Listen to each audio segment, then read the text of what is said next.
বন্ধুরা, কেমন আছো? আশা করে ভালো আছো। আবার একটা নতুন ভিডিও নিয়ে চলে এলাম। তাই এটাও দেখতে পাচ্ছ, পুট্টি প্রাইমার সবই কমপ্লিট হয়ে গেছে। আগে ভিডিওতে এটা বলেছিলাম। তা আমাদের হচ্ছে এটা পুট্টিটা হচ্ছে তোমার বার্জারে ওয়াটারপ্রুফ পুট্টি ছিল বার্জারে, আর প্রাইমার ছিল সেলোর প্রাইমার, ওটাও বার্জারে। তার রং হচ্ছে আমাদের সিল গ্ল্যামার রং বার্জারে। আমাদের দেখতে পাচ্ছ দেওয়ালে কালার বাই কালার কমপ্লিট হয়ে গিয়েছে।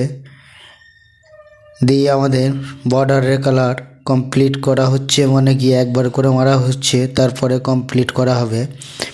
এখন এটা দেখতে পাচ্ছ এক কোট করে চাপানো হচ্ছে। এটা শুকিয়ে যাওয়ার পর এটা ডবল কোট চাপাবো।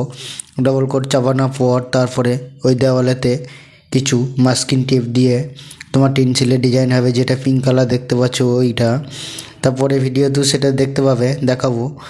আর এটা হচ্ছে তোমার স্টেপটা দেওয়ার আগে তোমার কালো একটা স্প্রে দিয়ে বর্ডার করে নেওয়া হবে, মানে স্টেপের মাঝে মাঝে একটা কালো স্প্রে দিয়ে বর্ডার করে নেওয়া হবে। বর্ডার করে নেওয়ার পর তারপরে তোমার শেষের দিকে টেনসিলটা করা হবে।